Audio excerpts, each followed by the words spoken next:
Welcome, everyone. When we start these programs, it's always a little awkward because we're wanting to make sure that we're really broadcasting live and not talking to the ether as we start. So welcome. Great to have you with us. This is a live video broadcast as part of our Living in Oneness Summit. I'm Steve Farrell, the Worldwide Executive Director for Humanities team. We have a really important, and I'll even say exciting program in store for you today. I'm here with my special guest. Hopefully you can see him on the screen, Neale Walsch. Neale is the author of the Conversations with God book series. He's also the founder of Humanities team. Be sure to stay tuned with us for the full hour. Again, a very important hour in store. As we get started, I'd like to invite you to share your questions. You'll see at the bottom of the screen, there's a little chat window there. You can put your questions and comments there in the chat window, and we're going to try and get to as many as we can here before the hour is over. Try and come in the first half hour with your questions, because in that last 10 minutes, it's a lot of ground we're trying to cover. Can't really get to too many questions at that point. A quick introduction to Humanities team as we get started. In the Humanities team, we believe that there is only one presence, which we call the divine, that we see that we're all emanations of the divine. It's true for each of us in all of life. Doesn't matter how far our lives may be from reflecting this truth, it's still true. Our invitation is to live in communion with the divine and be an authentic expression of the presence, peace, and power that are our true essence. When we do this, we live in sacred relationship with the divine and each other. We don't need to be perfect or even excellent. We're invited to simply receive God's love and be an expression of that, each in our own way to the best of our ability. In this way, we add to the light in the world, and we help to protect and nurture humanity and all of life on our precious planet. We can be intentional about this, so we live this way, each day. When we do this together, we create this flourishing world that many of us are calling forth and that we know to be our destiny. Okay, let's get started. I'm going to give an introduction, a proper introduction to our special guest now. Let me go ahead and properly introduce him.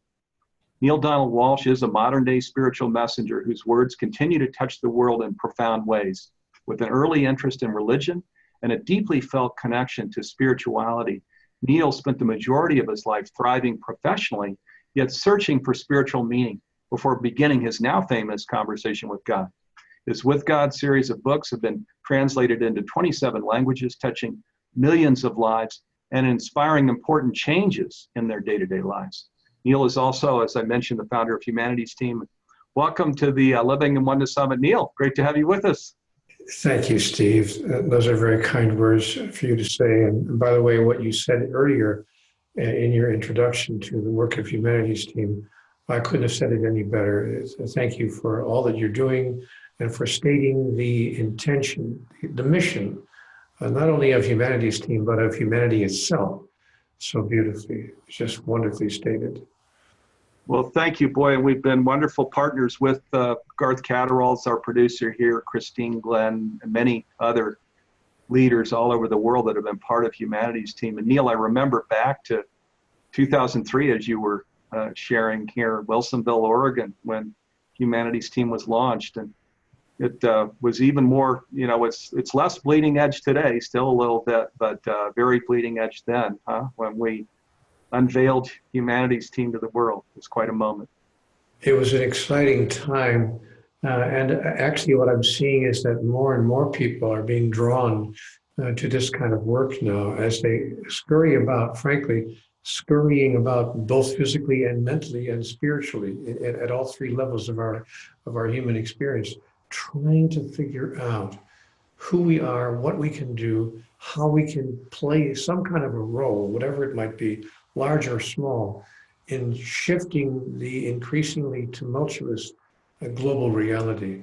So I'm seeing an increase of people who want to engage that kind of energy, and I'm sure that many of those folks are watching this telecast right now for that very reason. Because they want to know, they want to know, what can I do, if anything, to impact in my own particular way the future destiny, both of myself and of humanity at large. Yes, boy, well, thanks for being the straight man here, Neale, because we're going straight in. That's That is our program. So thank you for really framing it so nicely. Let's begin. And by the way, boy, we've got a great viewer audience here today. Also, questions coming in. So thank you, viewers. We're going to be sure to get to your questions. Let's begin with because we're not in New Age bypass where we're just going to be, everything's rosy, et cetera, et cetera. And of course, we're optimists. We believe this job is getting done even as we speak. But let's back up because today, actually, or tomorrow, this conference in Poland formally begins. That's the climate change conference, and of course, the United States is leading the whole discussion around the continuation of fossil fuels. That we should ignore these climate change issues. And this report that came out just right around Thanksgiving that talked about the perilous times that we live in, and that's just. Climate change is only one of the many issues that are creating concern, and even let me just even say despair. I know plenty of people that are in despair. So, what would you share about the times that we're in here? Well, I think we're moving into what I call a course correction. I wrote a book a couple of years ago which described exactly what's happening now, and I want to say the book was almost predictive. That is, it was almost a prescient piece of writing. The book is called The Storm Before the Calm. And it was all about these tumultuous times. And it was describing how we're going to move through a process and a period of upheaval, just as you said, at every level, not just climate-wise, environment-wise, but socially, politically, economically, spiritually. At virtually every level of the human experience, we're seeing some sort of upheaval. And most people don't understand how the whole game could be, without being overly dramatic, but how the whole game could be falling apart the way it seems to be, or at least encountering very challenging times at every level of the human experience all at once. We're okay, maybe we had some financial troubles here and some political troubles there, but all of a sudden it seems to be happening at every level. And that's what we wake up facing every day. And you know what's exacerbating the situation, Steve, is our awareness of it. 50 years ago, when I was a young man, there was no such thing as an internet where you'd open up the computer and learn in 20 seconds about every single thing that's going wrong in every single place of the universe. And it's right there in your face. You almost can't get away from it. So we turn off our computers and we try to have some morning coffee and we sit there and think, my golly, I mean, really, what has occurred that would make it come to this? How have we come to this? How have we come to this? And so, but the real question now is not how have we come to this, but where do we go from here? So to summarize my answer to your question, Steve, I think that we are facing a moment of rehabilitation. This is a course correction. This is what's happening right now. It's the overhaul of humanity, what's talked about in the book, The Storm Before the Calm. And I really invite people to read that book. By the way, it's available for reading for free. You can read it online at no cost. I put the book up online because I want people to read it. I'm not worried about how many are going to buy it, but just read it. The book is called The Storm Before the Calm. And Steve, the book makes the following point. What we're experiencing really is the complete overhaul of humanity. And God said, don't be afraid. This is not a time for fear. It's a time for action, but not a time for fear. And the reason we aren't to be afraid is because an overhaul is like overhauling an engine. You take apart the engine one piece at a time, and you might even put all the different pieces on the floor in the mechanic's garage. But then you put it back together again with a few new parts and a few old parts retooled. And so you put that engine back together in such a way that it works better than it ever worked before. That's what's happening right now. I would describe it as the overhaul of humanity. So nothing to be afraid of, as long as we all play the role that we are being invited to play by the process itself. Yes, boy, that's a terrific too, Neale, that your book, The Calm Before the Storm, is online. It's actually called The Storm Before the Calm. Storm Before the Calm. It's a little twist on that we all talk about the calm before the storm. Right. But this is the storm before the calm. We're going through the storm right now, and which will lead to a period, that 1,000 years of peace that we've been promised in many of the sacred literature writings of the past. And so this is the storm before the calm.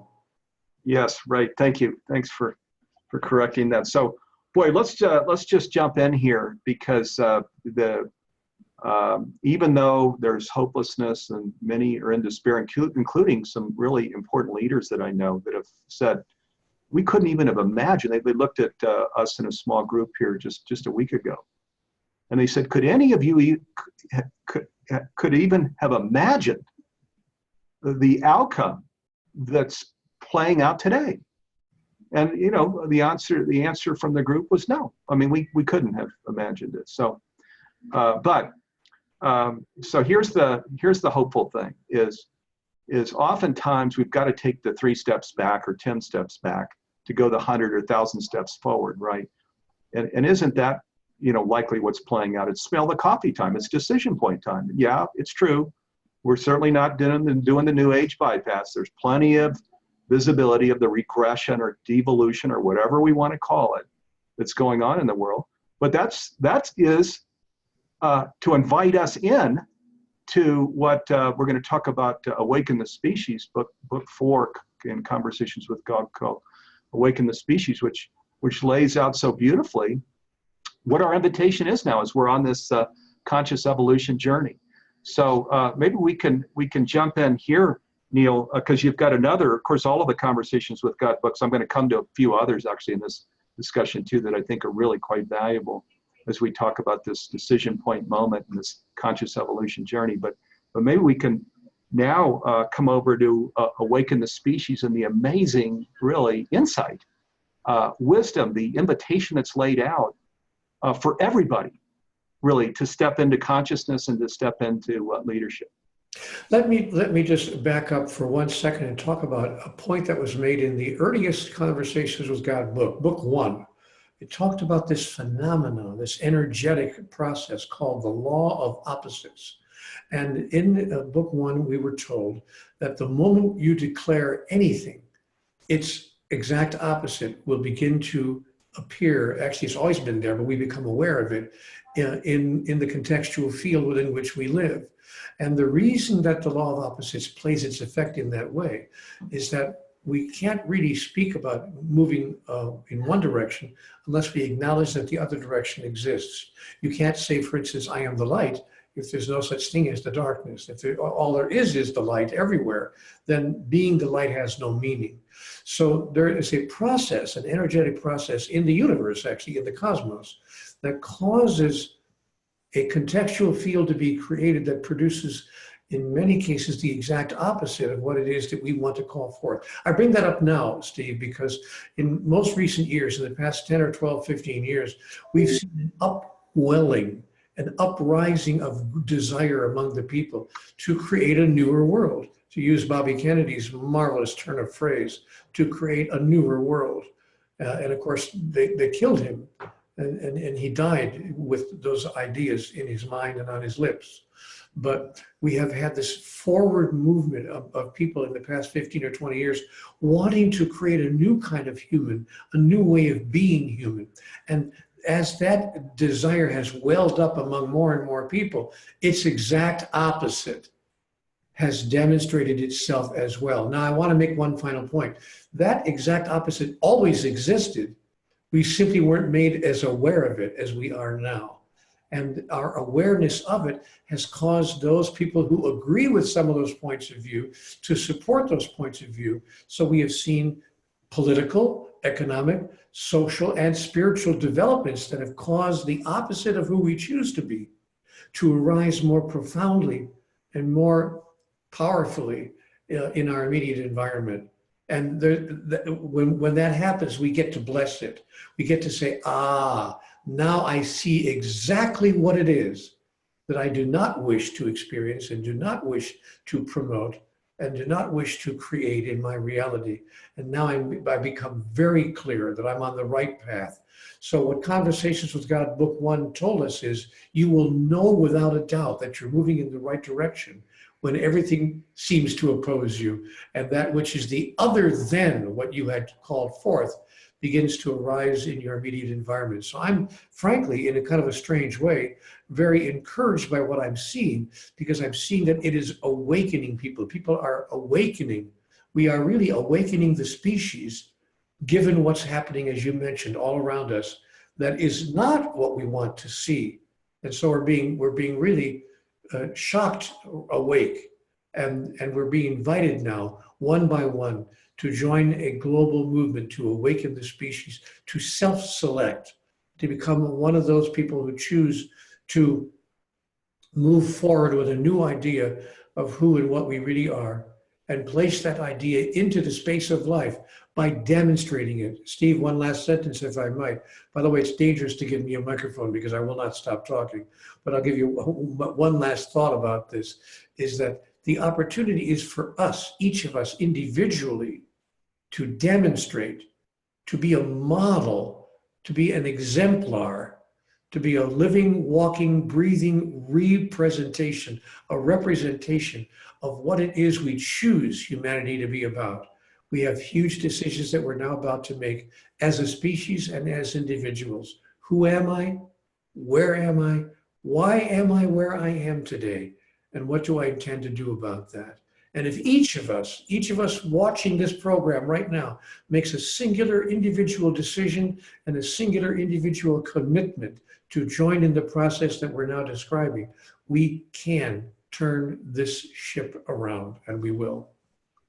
We can, we will, and we are. Absolutely.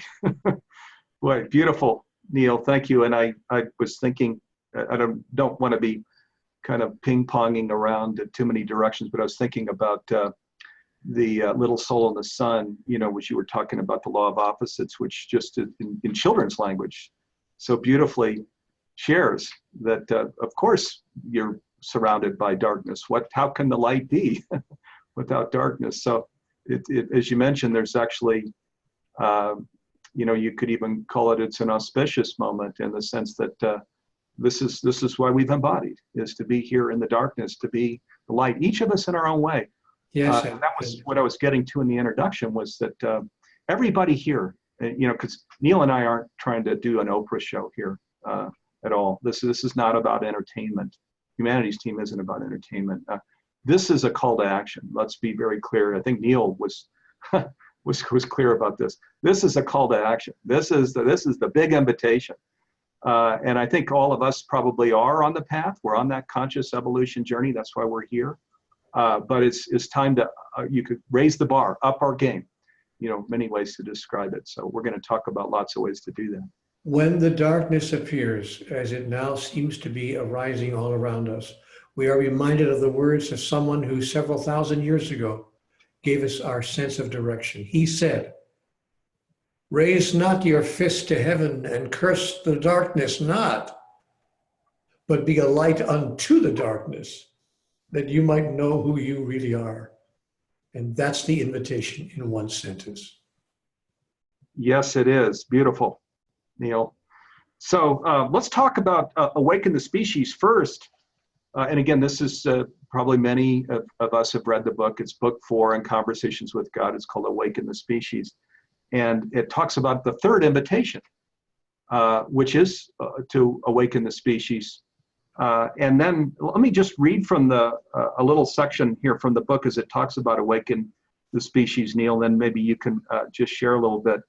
It said, these conditions presenting themselves in such an unavoidably visible, dramatically obvious way are what make this the perfect time for advancement. Remember that we're discussing here is not just changing world conditions, but changing the conditions in everyone's personal life, in everyone's day-to-day experience. In fact, as noted before, this is where everything starts. This is where it begins. The third invitation is about how one's individual life is going, the way it is feeling, the way it is presenting as its next manifestation. You can be transformed. You can be a transformed self if you accept the invitation to awaken the species, because it is just as I said at the outset, the fastest way to awaken the self is to awaken another. When you start focusing on this, you will realize that you already are awake. And this will make all the difference. It will change the way you think, the way you speak, the way you act, and the way you choose to be in every moment and every situation. That in turn will affect both what is drawn to you in your life and how you experience whatever comes your way. Not only is it possible, it's happening now. You wouldn't be having this conversation, and no one would be following it if such a shift in consciousness wasn't right now evident and occurring. The next step is for more and more humans to awaken. Thank you for reading that. For folks who don't know, there is a fourth Conversations with God book. It's called Conversations with God, Book 4, Awaken the Species. And that's a wonderful excerpt from that book that explains exactly what's going on and why it's happening, the way it's happening right now, all over the world. I love too, Neale, there's so many really important themes in this book, but one of them is it says, if you think this is about changing the world, no, you got this wrong.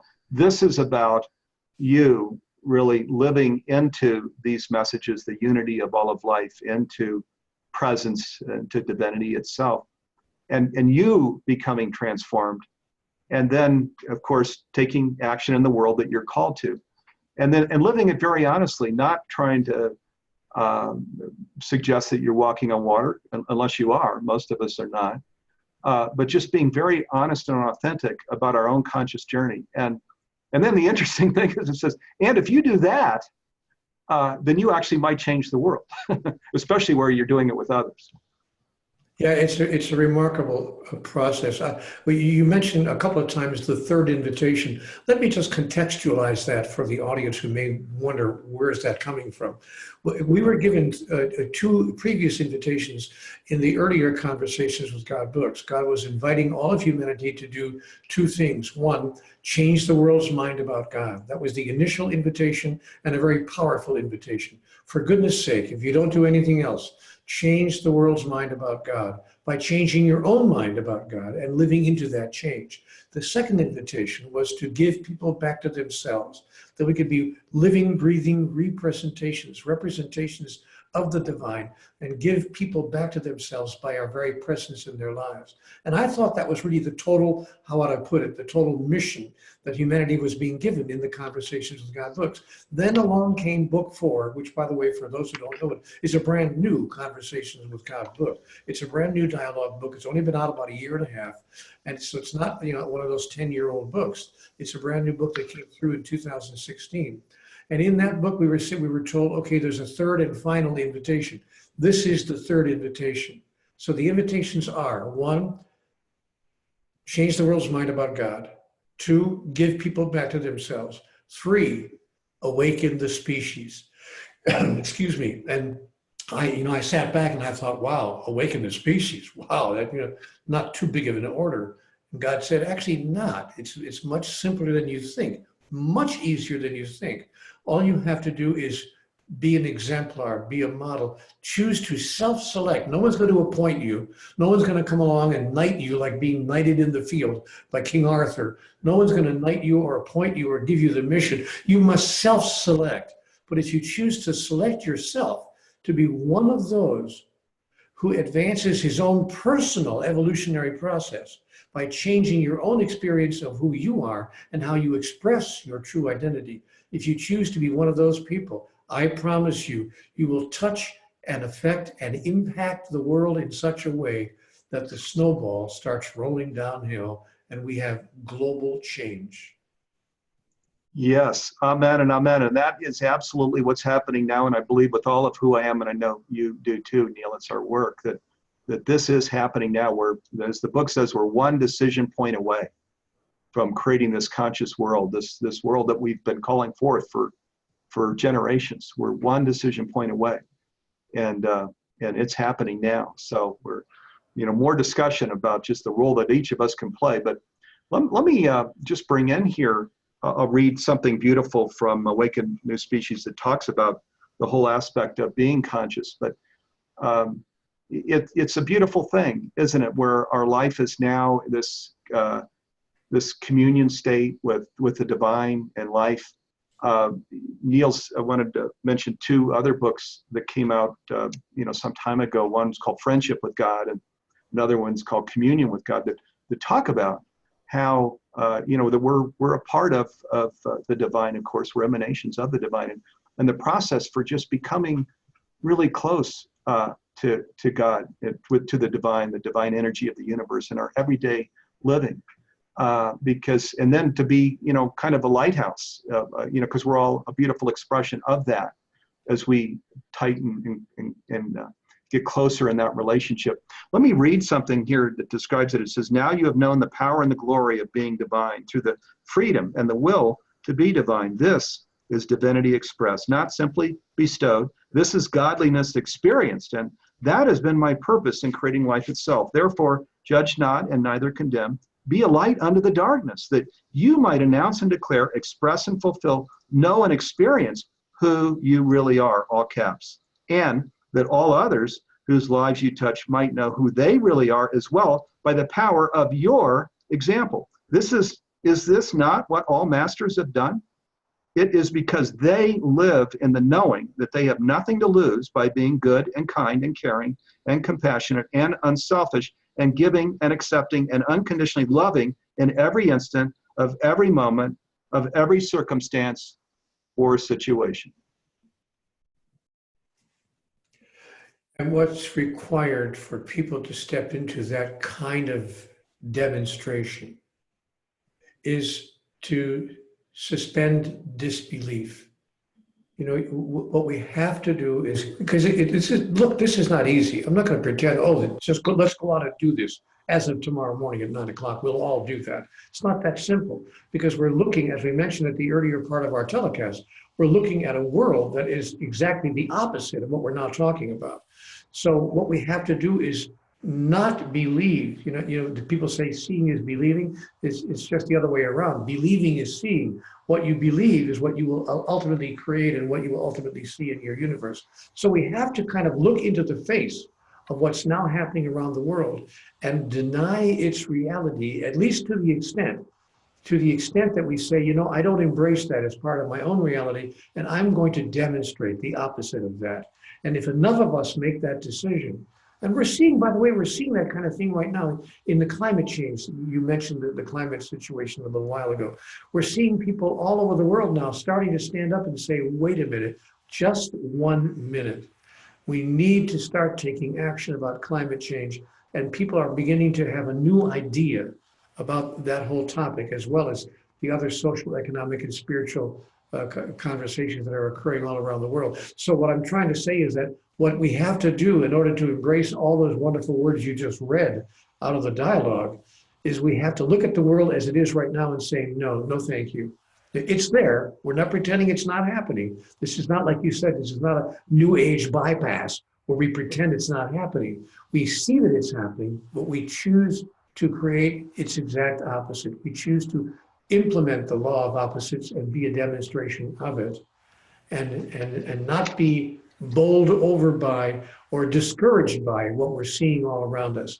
That's the great challenge, Steve, is to not be discouraged. My final thought on this, how we can not be discouraged, is to notice how many people are now joining in the movement to go in a different direction. That's what Humanity's Team is all about. Yes, it is. That's why we're here. And going on 16 years we're all about that, is really to first come into the awareness of our oneness with God, the divine, each other, and all of life. And then, and this is the harder part, is coming into the skills or the habits and the patterns of really living as one. And as you mentioned, Neale, it's not as easy as just going out this afternoon or tomorrow and all of a sudden kind of acting something out. It's a habit and pattern process of really, this is how divinity feels. This is how God is feeling to me. This is the energy that I feel, and then becoming an expression of that. At least that's my thing. So my thing is just to be an overflowing of that energy, which is the divine energy, which is my source. That's all of our source. But there's so many different processes to develop our our habits and patterns. And that's the key thing, is to develop these spiritual experiences in our life, of which there are many, that bring us into that, beyond even the friendship state, into the communion state, where we're living in communion with God and life. And let me just say one other thing, which is really important. It was important for me back in the 90s when I was a business person, is we can't partition this, because this is where it gets into, this is where we get into so much trouble. Is we grew up in the Christian church, in the Catholic Church actually, and there's this partitioning where we feel this spiritual energy, but we say, well, I can't bring this into a business. You know, I'll do this in my church, or I'll, you know, maybe even in my home. But that's the whole point of Conversations with God and Humanities Team, that it's not to be partitioned. The invitation is to live it out fully and to bring it. That's how we can be change agents, where we bring it into business and we invite the business to become conscious and to come into. Yeah, I'll stop and let you come in here. Well, let me just make the point that CWG said to me in book 1, and Neale, you have to understand something. There is nothing that is not spiritual. All of life is a demonstration of your spirituality. Politics are your spirituality demonstrated. Your economics is your spirituality demonstrated. And every other aspect, how you create your social systems, how you create, you know, being together is your spirituality demonstrated. When we see that, when we see there is no partition, there is no, oh, this is a spiritual thing and this is a political thing. People say, you know, there are two things you should never bring up at home, at a cocktail party or at a dinner party. Never talk about politics or religion. I disagree. If we don't talk about politics and religion, then we're not talking about anything. You know, how about them Dodgers? Who cares? You know, it's fun to talk about sports for about 3 minutes, but let's take a look at what's really true in our lives and what's happening in the exterior world. So there is no partition. It's all one thing. And so when we understand that, we begin to move forward in a way that starts to change things and starts to make sense. Yes, it does. Yes. And as you mentioned, boy, the thing that's said over and over in the Conversations with God books is that the real basis for the problem, as you mentioned, it's a spiritual problem, which you share whenever you're out speaking. It's not it's not just a political problem or just an economic problem. At its basis, it's that we are spiritual beings in a body, and we're on this everlasting journey with God, you know, because we have all of God's properties, including that we have eternal life. The problem facing humanity, the major problem facing humanity, is a spiritual problem. It has to do with what we fundamentally believe about who we are, why we're here, and what we have the ability to do about that. And most people are not aware of the answers to those questions. So the opportunity that we have as members of Humanities Team and as members of this larger global movement is to move through the world in such a way that we demonstrate the answers to those questions. Yes. Amen. Neale, let me bring in a question here. So the viewers, thank you. Boy, we've just got messages flooding in. So thank you. And we've got just a great participation here on the program. There's a question here from Judith. And Judith says, can you explain sacred activism? How can one be spiritual and still take action? Well, to be spiritual is to take action. How can one be spiritual and still take action? As soon as you open your mouth, you're taking action. As soon as even if you don't open your mouth, you just go like this. You just smile and say nothing. And you smile at the homeless person on the street rather than frowning at that person. You smile at them and maybe you go over and you touch them on the shoulder and say, I hope you're going to have a better day. And you slip them a 5 or a 10 if you dare to do it. I mean, it's small things like that are not small things. They're huge things. Not only a huge thing to that person sitting on the sidewalk, leaning up against the building, who can't believe that somebody actually gave him a $10 bill, but a huge thing from everybody else who sees it. People witness so what you're doing. So how do you become spiritual activists? How does spirituality turn into spiritual activism? By you moving through the world and being consciously aware of everything that you are thinking, saying, and doing, and focusing your thoughts, your words, and your deeds on your highest intention, which is to touch the world in a way that they will never forget that you came this way, because you brought them a message that they've been dying to hear. Who am I? Somebody please tell me, who really am I?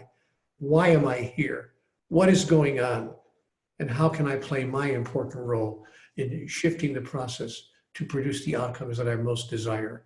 And when you become a walking, living, breathing demonstration of the answer to that question, you become a spiritual activist.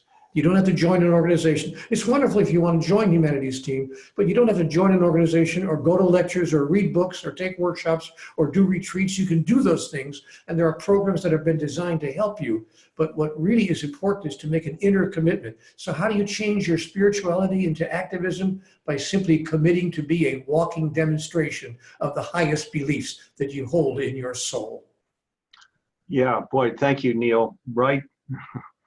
Right on. So let's go into this, the practical and tangible things we can do, where as conscious people, then the things that are right and true in our soul, expressing those things, supporting those things. So let's just talk about that in a practical and tangible way. So one is we're all consumers, right? And I have a used car. It's 11 years old. I can't afford to just go out tomorrow and buy a new car. When I do, it'll be an electric car, or at the very least, a hybrid. Our consumer choices, our food choices, where we're conscious, we can see food choices that are wise for ourselves and our families, but also for the life that is harvested to support those food choices. And then, with composting and recycling, et cetera. And of course, there are many other dimensions to this with solar and things and electric power. But we're making decisions all day long, and where we just bring consciousness, as Neale, as you just said, where where our beliefs are made real, tangible. Let me crystallize your thought. Forgive me for interrupting, but that was an important thing you just said. We're making decisions all day long, and most of those decisions, frankly, even my own, are unconscious until they're not, until they become conscious choices. But most of our decisions are unconscious. Even though Conversations with God told us in book 1 an important thing, an incredible statement in book 1, every act is an act of self-definition. Every act is an act of self-definition. Yes, the car you buy, the food that you eat, all of these things, but whether you have solar on your roof anymore, or finally you decided to put, my house has solar panels on the roof right now. I get 90% of my energy from the sun. But you know what? It goes deeper than that. It's how you talk to the clerk at the store. It's the words that you speak to that homeless person on the street. It's the way you encounter life as life is encountering you. This is where it begins. This is how it changes. This is how you demonstrate who you really are. This is how it becomes practical in your life. What did I just say to my wife? What did I just say to my children? And how did I say it? It comes down to something as simple as tone of voice, vibration, the energetic that emerges from you and touches other people's lives.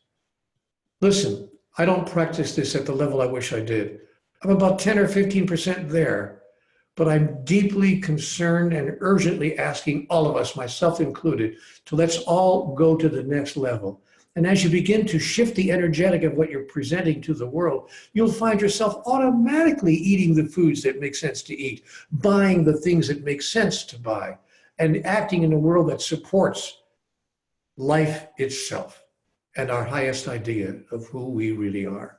Sorry to give a speech. Yeah, no, that's beautiful. Every single act is an act of self-definition. Self-definition, yeah, in which every single act. So let's talk about a few things. I want to go to, again, practical things we can do, because I don't think we all need to run out and start something. Some are called to that, and like starting Humanities Team, and it's important. But there are many things that we can join that are already started. But before I get to that, let me just share our spiritual experiences, our spiritual practices are such an important dimension of this, because if every act is an act of self-definition, that that puts a lot of weight on us to be coming from a place of that we want to be coming from. Or it takes the weight off of us.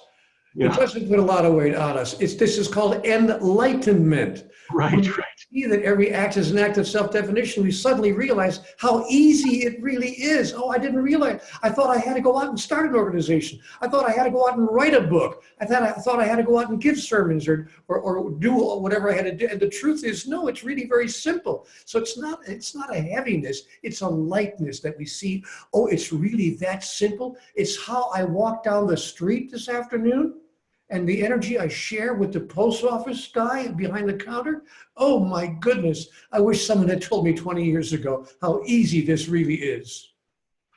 Yeah, isn't that the truth? And so enlightenment, so, we are lightening ourselves, and it's so important because in, religious and spiritual communities, candidly, there's a lot of really incredible wisdom. But at the end of the day, just as we're emphasizing here, it's about the energy really that we carry and that we express. It's about being an example of love, of grace, of peace, of wisdom, of the things that we're called to, and that's where the real fulfillment comes in. Where we're Steve, you were talking about practical examples. In Conversations with God, Book 4, we are given a list of 16 differences between highly evolved beings in the universe and human beings who are walking around in an unawakened state. I wonder if I could just read you 6 or 8 of those, just to give you, because maybe we are hungry for some practical ideas and some practical examples. How do highly evolved beings who are demonstrating right now who they really are, how do they behave? May I read you just a list of 4? Please, yeah, no, all 16 if you want, it'd be great. I'm not going to go through the whole list, but here's a few. An awakened species sees the unity of all of life and lives into it. Humans in an unawakened state often deny it or ignore it. Number 2, an awakened species tells the truth all the time. Humans in an unawakened state too often lie, often to themselves. Number 3, an awakened species says one thing and does what it says. Humans in an unawakened state often say one thing and do another. An awakened species, having seen and acknowledged what is so, will always do what works. Humans in an unawakened state often do the opposite. An awakened species shares everything with everyone all the time. Humans in an unawakened state often do not, sharing only with others in limited circumstances. An awakened species never poisons itself.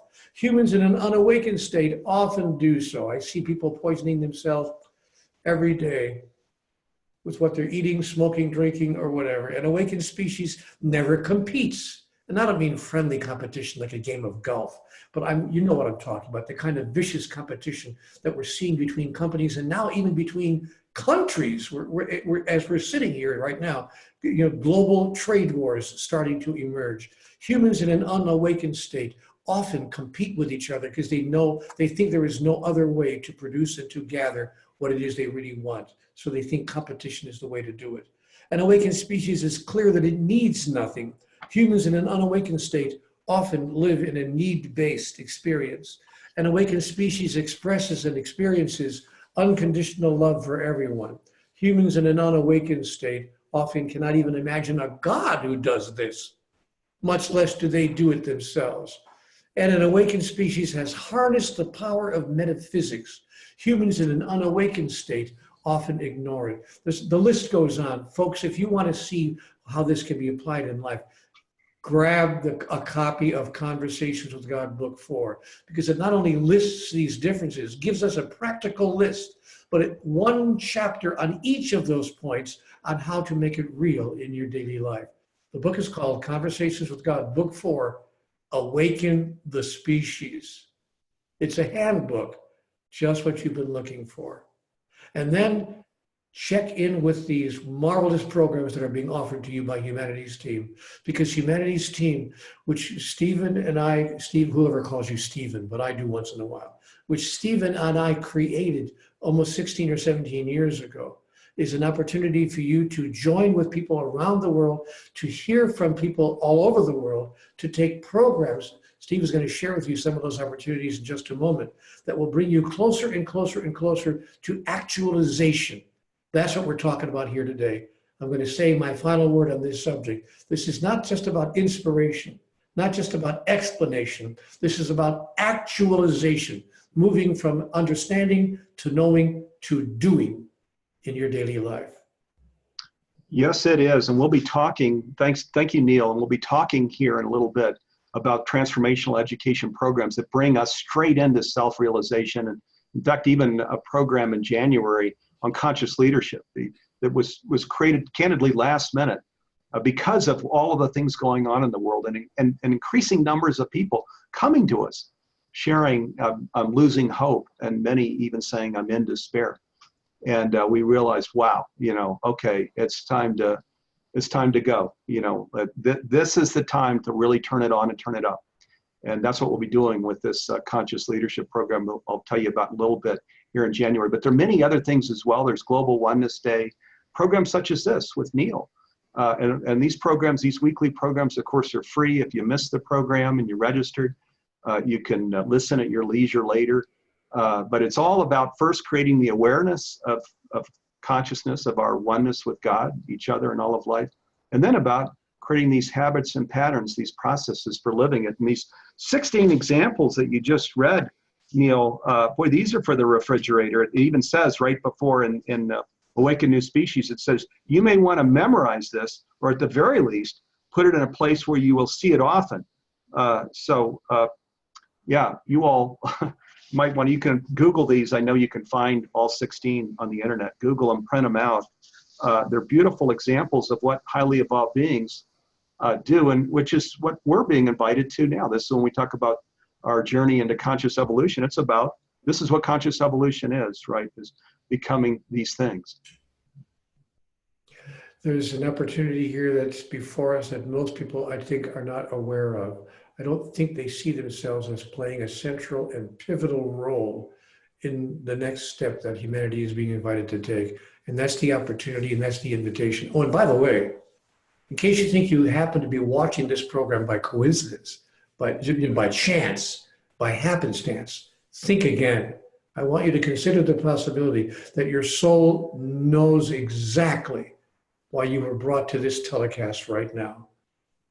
It is very clear that you're not here by happenstance and you're not here by coincidence. So listen very carefully, because this is you talking to yourself.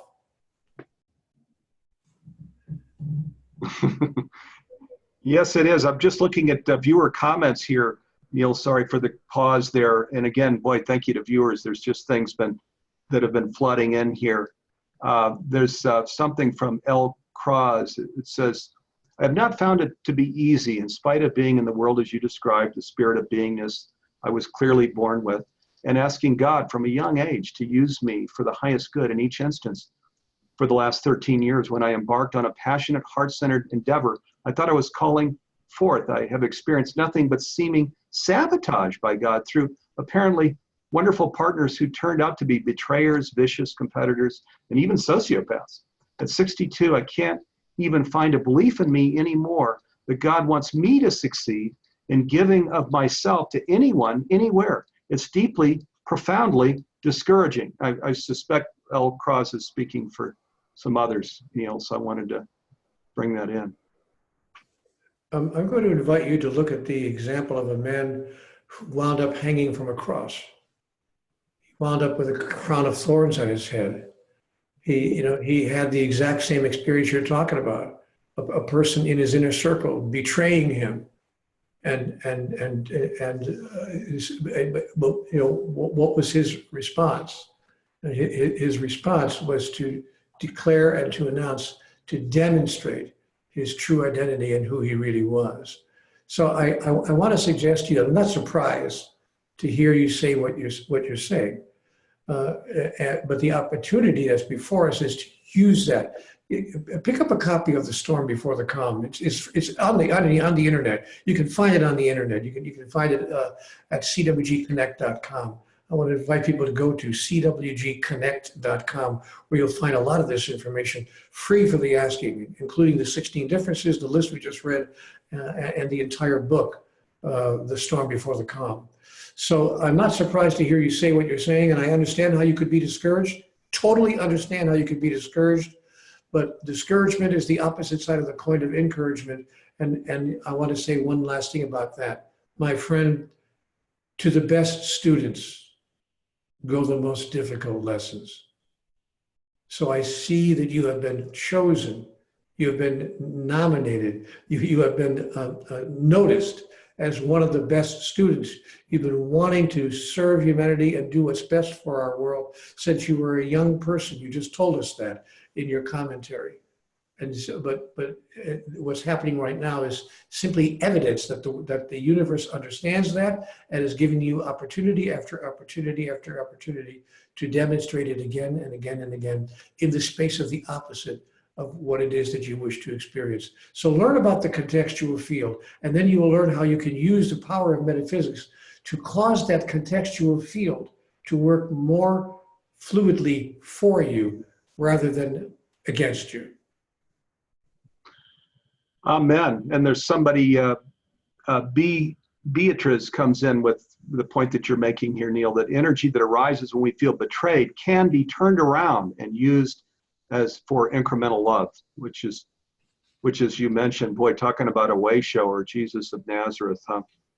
So, and I love that, which is, also timeless wisdom, that when these impossible things come into our life, that is a sign. We are being called to incredible levels of leadership. That's why it's coming in, not to break you, to build you for the work that you are doing. And it's important not to betray yourself. When we are betrayed by others, that we are often tempted to betray ourselves. And what I mean by betray ourselves is to just give up on our original plan, give up on our original idea, give up on our original motivation to say, well, the whole place is against me. And so we actually betray ourselves. But Conversations with God said something quite profound to me on this subject. It said, betrayal of yourself in order not to betray another is betrayal nonetheless. It's the highest betrayal. So I'm going to use the words of Bill Shakespeare. Good old Billy had it very clearly when he said, to thine own self be true. And it then follows, as the night the day, thou canst not be false to any man. So stay true, stay on course, stay true to yourself, no matter what the world says to you in response. And you'll find yourself at the end of your particular experience of this lifetime saying, yes, I did what I came here to do. I did my best, and I made this life meaningful to me, whether anyone else agreed with me or supported me or not. So Neale, let's bring in, as well as we're talking about action steps, practical and tangible things. Of course, our good friend in this New Thought community, Marianne Williamson, is contemplating running for president of the United States. We're a nonprofit, so we can't be recommending parties or candidates, but here's an example of a very conscious leader, a courageous one at that, stepping forth and saying, perhaps it's just a question right now. Perhaps through my candidacy, I can bring more consciousness to the field of politics, at least in the United States, and she says, look what yoga mats did. Look what alternative healthcare has done. And now maybe we need to do some awareness building in politics. So we can get behind these candidates that surface, these leaders in these different spheres of life, and support them as well, can't we, Neale? Yeah, well, there's no question. We have to understand what true leadership is. We're going to be talking about true leadership in the weeks ahead. And in January, the Humanities team has a whole opportunity for you to learn about spiritual leadership. Let's talk about, just for a second, what are we talking about here with Marianne Williamson and other candidates as well? Not just her, but there are candidates up and down the ballot for many elective offices, including candidates for president who are considering running for president, who are demonstrating what I'm going to share with you now. I asked God, what is true leadership? God said, a leader is not one who says, follow me. A leader is one who says, I'll go first. I'll go first. Then those of you who are behind me, who are standing back there looking for a way through the thicket, a way through the forest, we can say, come on, I'll go first. I'll go first. I'll cut my way through the thicket and create a pathway that you can take as well. So choose to be one of those who wishes to go first. I'm going to invite you to take a look at I Have Self-Selected. IHaveSelfSelected.com. It gives you a chance to understand what it means to self-select and how you can become one of those who chooses to do so. IHaveSelfSelected.com. It's a website I put up on the internet in conjunction with Book 4 and to support the work of Humanity's team. Yes, boy, thanks for bringing in such an important point. Yeah, it's not, leadership is not about, following me. Leadership is I'll go first to make it safe for others in this particular area of endeavor. I'll go first. And so this is an important thing too, as conscious people that are where we're in this time of concern, of more than concern, of despair. To really raise our bar, to raise our game, so to speak, in this area of consciousness, and really following to the fullest extent those things that we're being called to, our soul's impulse, which is God, following that to the fullest extent. Because when we're guided to do something, even Humanity's team, which Neale and I we don't have the time to talk more about, but it was people went cross-eyed on this back in 2003 when it was launched. But when you get the inspiration to do something, when you're called to something, the divine supports it 100%. So you will get to your destination, not without challenge, but you'll get to your destination when you're called to big things. So again, this program, more than anything, is a call to action. It's an invitation to step out. It's to step out, step up. It's about this, that we're one decision point away, as it shares in Awaken the Species, and together we can make it not one decision point away, but one decision point that brings us in. And I believe that's what we're doing now. Neale, do you have any final words of encouragement, calls to action you'd like to share as we close out this amazing program? I would say simply that the time is now. It's very simple. This is not about next week, next month, next year. This is about right here, right now. So if anything you've heard today inspires you and moves you and motivates you, encourages you, or simply interests you in looking at how you can play an active role in all that we've been talking about, shifting the global reality by shifting your own internal experience of who you are. If that even interests you at some level, notice that the time is now. Not tomorrow, not next week, not next year, but your involvement, your commitment, and your opportunity exists right here, right now. Step into that and don't wait one moment longer. Amen. So Neale, thank you. I'm going to come back and thank you some more, but let me just get to some important announcements that we were referencing earlier. First, Humanity's team is a member of the Conscious Business Alliance. It's 4 NGOs, Japan, Europe, 2 in the United States, that created a conscious business declaration. You can see it on the screen here. If you go to cbenterprise.com or consciousbusinessdeclaration.com, you can read the declaration. We invite you, if you resonate with it. This is talking about bringing all of the things that Neale and I have been discussing into businesses and organizations so that they become nurturing and service, stewarding life. So we invite you to read that and sign the declaration if you feel so called. Also, the Oneness Declaration, you see it on the screen here. Humanity's team created this. This was the precursor, the predecessor to Global Oneness Day. We brought this declaration signed by 53,000 individuals in 2010 to the United Nations, and then we were invited to create Global Oneness Day. If you go to humanitiesteam.org and just scroll down, you'll see a little area where you can read and sign the Oneness Declaration if you feel in resonance with it. Upcoming programs that you don't want to miss. First, as you can see on the screen here, Joe Weston is on January 10th. That's a free program. Then there's a program called 3 Keys to Becoming a Conscious Leader. Neale and I referenced this several times during the program. The first program you can see on the screen is January 15th. That's a Tuesday. It begins at 5:30 p.m. Pacific time. Then on Saturday, January 19th at 9 a.m. Pacific, there's a second one and a third one on January 23rd at 5:30 Pacific. So 3 different days and times. It's These are free online events. They talk about our process for becoming conscious and then becoming conscious leaders. So I invite you to register for those programs. You could see on the screen here a second ago, I'm going to back up to January 17th. There's this program with Jonathan Goldman, another great interview that you want to listen into. So now, the 3 keys to becoming conscious leader. This is a call to action. It's along the lines of what Neale and I have been talking about here. If you feel that we're at this decision point where on one side there's regression and devolution, and on the other side evolution into who we can become as new humans, if you feel that that's an imperative now, we want to invite you to come to these free online events. We're going to talk about our process for stepping fully in to conscious leadership. The first program is called The Art of Becoming Conscious. The second one, Becoming Fully Alive and Stepping into Your True Power. And the third is Taking Focused and Inspired Action to Help Create a Flourishing World.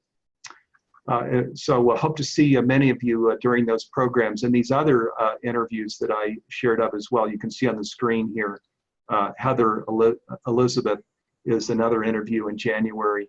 If you go to livinginone.com, you can register for all of these programs. And if you miss any of them, there's a link that you can view at your leisure later when it's convenient. Okay, we've been talking about living in oneness, so we want to invite you to something called Community Circle. It's only $10 a month. It's an intentional virtual community for people all over the world who are living in oneness. You can listen to and view over 400 programs like this one with your family and friends anytime, anywhere. There's a book club. There's a Zoom session like this where you come in and see each other and share about your journey, successes and challenges, and many other things. It's only $10 a month. We intentionally made it inexpensive so as many people as possible can participate. Okay, I want to thank all of the team that put this together. Again, Garth Catterall there is the primary producer of the show, Christine Glenn, also my partners Dee Meyer, Stephen Donaco, Nanette Kennedy. Thank you to all of the people in Humanities team who are either unpaid or only lightly paid that support these programs. Neale, I want to come back and thank you. Wow, what an amazing hour. I wish we had more time. So much wisdom, so valuable. Also, just creating community like this is very supportive of and nurturing for people. So thank you very much. Thank you. Thank you for the opportunity, Steve, and thank you folks who've been tuning in here and watching this for your decision to learn more about who you really are and make a deep commitment to step into the fullness of that. Thank you all. Yes, thank you. I want to also come in. Thank you, viewers, for being here. We had a great audience today, and I hope you have an amazing holiday here, Christmas and Hanukkah and Diwali and winter solstice and all the other beautiful things that we celebrate this time of year. So as we wrap up, let's each commit to stretching beyond our comfort zone. Let's acknowledge how powerful we are when we act on behalf of the greater good. Let's see the sacred in each other and commit to serving and nurturing ourselves, our families, our communities, and the world around us. In this, we live as our true self with a capital S. Our time and energy are precious. Our big future choices are already made by the moment-to-moment choices that we make every day. So let's live in the sacred intentionally and with resilience. When we do this together, we create the world that we dream about and have called forth. This is the function and purpose of Humanities Team, as Neale and I have mentioned here during the hour. We'll see you on January 10th when we're back on the air with Joe Weston, and then on January 15th when this whole conscious leadership program begins. That's Tuesday, the 15th, 5:30 Pacific time. So look forward to being with you all again soon here, and hope that you have just a marvelous holiday season. Okay, good night. Thank you. Love, peace, and blessings, everybody.